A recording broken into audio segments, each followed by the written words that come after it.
What happened in Washington, D.C. in the last 48 hours will redefine American politics for the next decade. And if you're not paying attention right now, you're missing the most consequential political shift since Watergate. Stay with me, because what I'm about to show you is not being covered anywhere else with this level of depth. Act 1. The SETU-P, February 8th, 2026. A date that will be studied in political science classrooms for generations. While most Americans were going about their Saturday routines, something extraordinary was unfolding in the halls of Congress. The Senate Armed Services Committee, one of the most powerful bodies in American government, just drew a line in the sand, and they didn't draw it against a foreign adversary.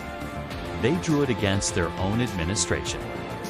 Chairman Roger Wicker, a Republican senator from Mississippi, a state that voted overwhelmingly for Donald Trump, just told the Department of Homeland Security something unprecedented. Not in my state, not on my watch.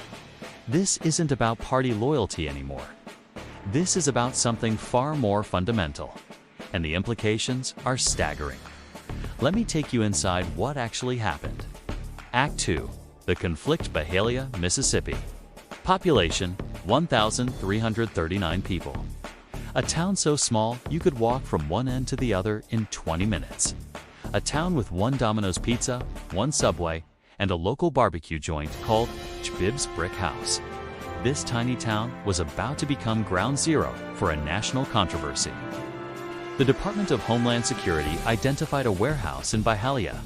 Their plan: convert it into a detention facility. Not just any facility.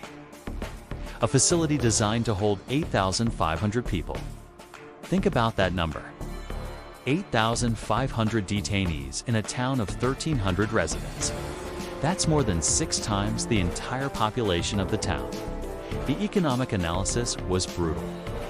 Such a facility would require massive infrastructure, water systems, sewage treatment, emergency medical services, security personnel. The strain on local resources would be catastrophic. Property values would collapse overnight.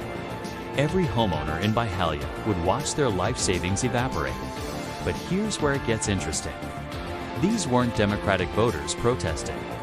These weren't progressive activists organizing resistance. These were Trump supporters. People who voted 60% for Donald Trump in Mississippi. People who believed in strong border enforcement. And they were saying no. Act 3. The turning point. Senator Wicker's letter landed like a bombshell. One page, polite language. Devastating message. While I support the enforcement of immigration law, Wicker wrote, I write to express my opposition to this acquisition and the proposed detention center. Translation: I agree with the goal, but not the method. Not here. Not like this. The letter laid out the practical concerns. Infrastructure demands, medical capacity, economic impact, emergency services. Everything a responsible senator should consider when a federal agency wants to fundamentally transform a community. But beneath the polite, bureaucratic language was a harder truth. When the chairman of the Senate Armed Services Committee tells you to stop, you stop. When he catches you in the final stages of something he opposes, those stages better not be completed. The power dynamic shifted instantly. Meanwhile, 300 miles away in Jackson, Mississippi, another controversy was erupting. The Medgar Evers Home National Monument. The site where civil rights icon Medgar Evers was assassinated in 1963 became the center of a historical preservation battle. The Department of Interior had ordered the removal of visitor brochures. The reason? The brochures described Evers' assassin as a racist. They described Evers lying in a pool of blood after being shot by a white supremacist. Under a new directive, such language was deemed to inappropriately disparage Americans past or living. The family of Medgar Evers was horrified. Civil rights organizations mobilized. And within 24 hours, after intense public pressure, those brochures were quietly returned. Act 4. The deeper PATTR, these two stories, happening simultaneously in the same state. reveals something profound about American politics in 2026. Local communities, regardless of political affiliation, are pushing back against federal overreach. Not because of ideology, because of practical impact on their lives. Trump voters in Mississippi do want a detention center that will destroy their town's economy any more than Democratic voters in California would. Homeowners care about property values. Parents care about school resources. Small business owners care about community stability.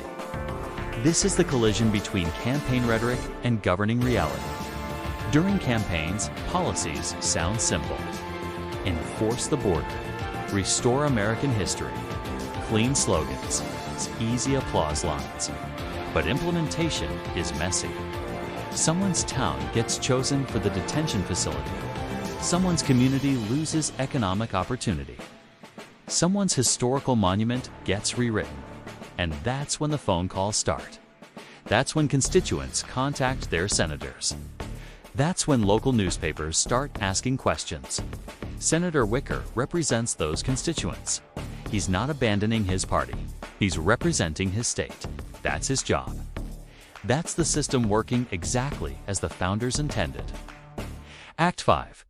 The STAKS, what we're witnessing, is a fundamental test of American federalism. Can the federal government impose policies on local communities without their consent? What happens when national directives conflict with local interests? Who has the final say?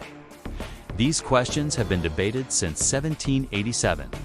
They triggered the Civil War. They drove the Civil Rights Movement. They're as old as the Constitution itself. But in 2026, they're being asked in a new context. 17 other federal cases involving similar facilities are now under review. Every Republican senator in states targeted for these facilities is watching what happens in Mississippi. If Wicker succeeds in blocking this, it creates a template. Other senators will follow. Other communities will organize. The entire national strategy will need to be reconsidered. This is how policy actually changes in America. Not through dramatic speeches or viral videos. Through constituent pressure, senatorial power, and local resistance. February 8, 2026 might not have felt historic when you woke up that morning, but it was. It was the day a small town in Mississippi told Washington, D.C. that size doesn't determine power. It was the day a Republican senator chose his constituents over his party's administration. It was the day American federalism proved it still has teeth. The facility in Byhalia probably won't be built. The brochures at the Medgar Evers Monument are back on display. These might seem like small victories, but they're not small to the people of Byhalia. They're not small to the Evers family. And they're not small to anyone paying attention to how power actually works in America. This is the last word.